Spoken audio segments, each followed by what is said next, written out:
everybody. Welcome back to Highland, a Beavis and Butt-Head Rewatch podcast. My name is Chris Paw. And I'm Drew Malkins. What up, humans? This week we're talking about the episode Sick, which aired on May 20th, 1993. The music videos in this one include Mötley Crüe with Dr. Feelgood, Billy Idol, Dancing with Myself, New Kids on the Block, Hangin' Tough, and Alice in Chains with Them Bones. This episode, the boys are... Again, this one starts out, they're watching TV.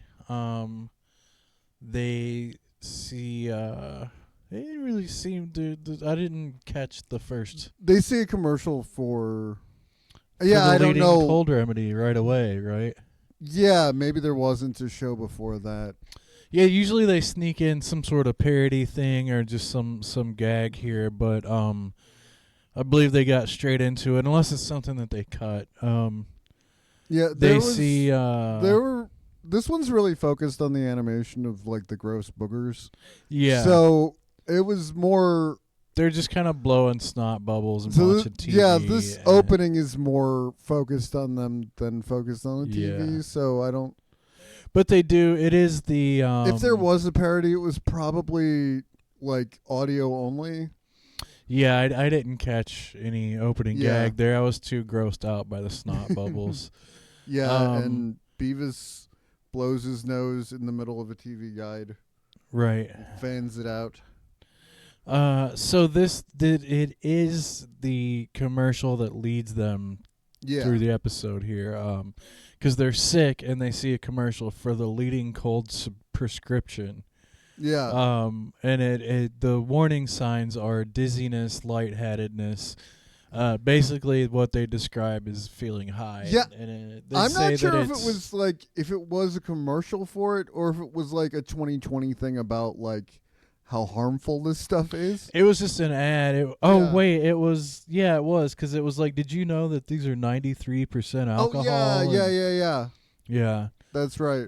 So yeah, it's not a commercial. It's a it's a Dateline type deal. Yeah, it's a warning thing, but still, this intrigues them. Yeah, so they decide now that they know it has alcohol in it. They decide to go to the emergency room.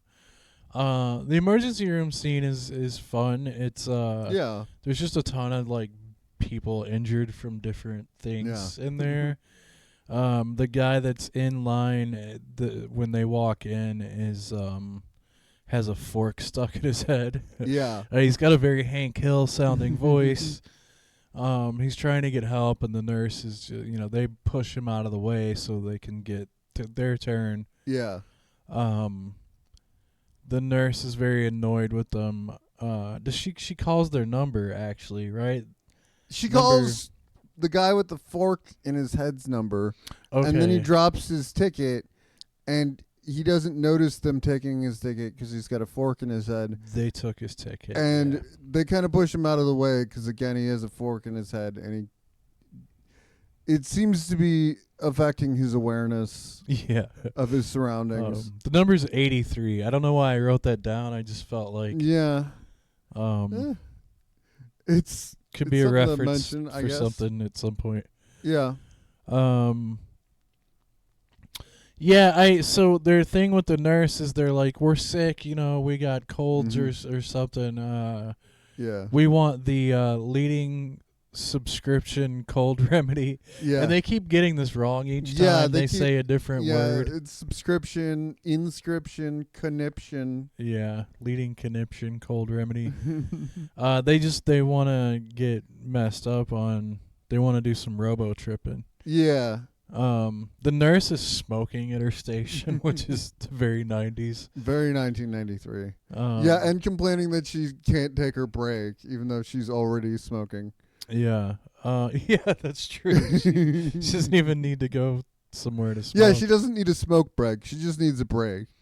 The weird thing in this one to me is that they're genuinely, they are sick. Yeah. They do need something. Yeah. But their only motivation is to get high. But they actually just want to get high Yeah. Feeling better is not really part of it for them. The nurse sends them tells them to go strip to their underwear and wait in a room for the doctor. Yeah. Which is what they do, and they're these two are weird in these episodes when they're weird jackassy type guys because Beavis pulls his underwear up between his butt cheeks.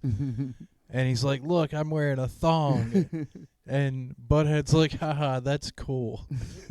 Yeah, that's it. I don't know if any other episode they would think that's cool, but yeah, that's what they're doing, and that's he's still doing it and moving his ass around. Yeah, like shaking it a little bit when the doctor walks in, and she immediately pegs them as a problem. As soon as she comes in, she's kind of like, "Oh, okay, all right." So they tell her that they're sick. They're a little mesmerized because the doctor is a hot lady. Mm-hmm. They were not expecting that, I don't think. But they tell her that they're sick and everything, and she says, "Okay, I just need to put a thermometer in your ear." And then it cuts to her turning around, and she turns back around, and she goes, No, I said in your ear." And then it cuts to Butthead has his butt up in the air, open, just presenting for the doctor, basically. So they ask her for the leading cold inscription, and she ends up giving them shots instead because she doesn't like the cold medicine because people use it to get high. They then she gives them antibiotic shots instead, which basically knocks out their cold right away. Yeah. I don't know of anything in real life that works that quickly. Yeah, like the boogers went away right away. Yeah, they get well pretty quick. They walk outside and it's a funny sight gag. They leave through these double doors. They're dressed again and No, they're not, are they? They're not. They're still in their underwear. Still in their underwear. It's kind of a dine and dash situation where they heard that the nurse with their bill is coming, so they just ran out of the room. Yeah, that's right. There's a trash can on either side of the double doors with just syringes overflowing, which is very funny. And they stand there and they both go their separate ways. Yeah. Like they actually split up, and then the camera lingers and the guy with the fork in his head comes crawling out of the trash cans. And he says something about mustard, maybe, or I don't know. He says a lot of stuff about like buns and mustard. Yeah, his synapses are just firing left and right. I think that guy's pretty funny. Yeah, that's a funny bit. I like this one. It's they don't have any like real comeuppance because their kind of punishment is they get well anyways. Yeah. So it's not really like it's not one of those episodes where they get punished. Yeah. They just don't get high. Yeah, and then the episode ends where they're trying to lick toads to get high because they didn't get the prescription cold medicine. Oh, the last last little joke. Which and later the line about that they're doing this because they didn't get the prescription cold medicine is taken out and it's put at the end of a different episode that I think was just too short and needed padding. You need something. Yeah. They start fighting each other in front of the doctor for some reason. There's stuff in the music videos I was excited about too. This is a pretty quick story. Like this one, it feels shorter, even though it may be the same length technically. But there's less music videos and there's less of less going on here. There's no B plot at all or anything like that. Yeah. Well, I think Good Credit's still the only one that really has a second moving part to like a for sure B plot. I don't. Yeah. Because they separate very rarely. True. That one had a different character in the B plot, but if a regular episode has one, it's often that they get separated. And that doesn't happen too often yet. Yeah, where they have their own separate plots. Yeah. This one is another sort of an extension of Blood in a way where it's like the nurse, same type of nurse character that's like not doing her job and just can't be bothered with anything. And yeah, I liked that character more because you kind of saw this terrible relationship between her and her ex-husband. Yeah, they do. And that was kind of entertaining. Give her the phone call and stuff. But this episode's more entertaining overall. Yeah. Yeah. I thought I hated this one. I do the snot stuff. I'm like, I could take it or leave it. Yeah. In some way it feels like a Ren and Stimpy thing more than Beavis and Butt-Head. Yeah, I think this is another one where he's kind of experimenting with like trying different things with animation. Yeah. So yeah, the music video segment here is fun. It's the first time you hear Beavis do the fire thing. Yeah. Saying fire, that whole thing. I think that was during the Alice in Chains video, I think. Yeah, I think so. Yeah. Possibly in Dr. Feelgood. Yeah, I like Dr. Feelgood starts with a drug deal, and Butthead immediately says this music video has a message. Yeah. Because, most things, if drugs were depicted in the 90s, it meant that someone was going to come out at the end and tell you that you shouldn't do drugs at the end of whatever it was. That isn't the case with Dr. Feelgood, but anytime you kind of saw drugs in the 90s, you felt like a message was very coming. Special message was coming. Let you know. And yeah. Dancing with Myself, the Billy Idol song about masturbation. They kind of, and I'm not a huge fan of jokes like this that are kind of like just calling out an existing joke. Yeah. You know what I mean? Like basically them doing masturbation jokes, watching this video where the song is a joke is kind of them just tagging somebody else's joke more than anything. Yeah. And just them kind of pointing that out, I didn't think was very funny. Yeah, it's kind of it's a weird cheat. It's a hat on a hat. Them trying to sing along with it during parts is funnier than them trying to do that, but that video doesn't particularly work. But them changing the lyrics to Playing With Myself is like just saying just removing the euphemism from it. Yeah, you're just saying I don't find quiet funny. part out loud. Yeah. That's barely a joke. Then the notable thing in here is the first mention of Stewart. Yeah, the new kids on the block. Yeah, are those the guys on Stewart's lunchbox? Yeah. He doesn't come up for another 10 episodes after this one.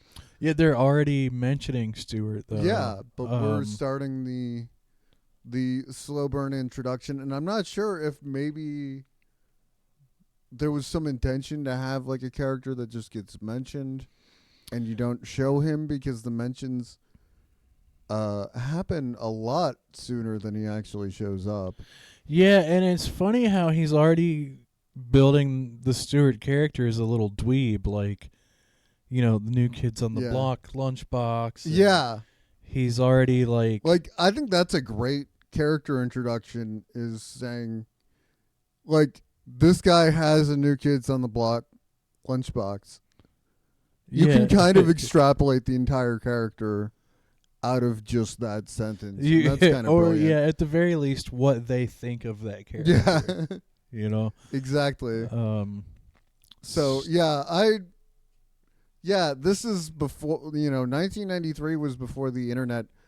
I feel like there were people that were like, "Who is Stewart? What are they doing if here?" there was a Reddit thing or something like that, it would be Stewart Watch. I think there would definitely be threads of people talking about this if this was done today. Yeah, who's Stewart gonna be? Yeah. Does it mean anything? Yeah, especially when we get to the next episode, and I said that a lot in the one before this, but just keep watching the podcast. Why not, huh? Yeah, as well, in the previous episode, there's the appearance of Stewart's dad. So his dad we've seen his dad now, and now we've seen Stewart, or heard the name Stewart referenced. So so first mention of Stewart. None of the doctor, the nurse never come back. Fork in the head guy never comes back. No, I wouldn't think so. Yeah. Do you have anything else in the videos? No, not particularly. No, we talked about the very special episode thing. Okay. Yeah. So let's move on to ratings for this one. I'll go 2 on this one. It's a little better than the last one, but I don't know if it's like a whole half star better than the last one. I'm gonna go 2.5. Because I'm gonna give it the extra half because it establishes our guy Beavis with the fire fascination. Yeah, that's true. So there's that, and the first mention of Stewart, and I liked all the videos in this one. Just as videos. These were some solid music videos. Yeah, even the New Kids on the Block.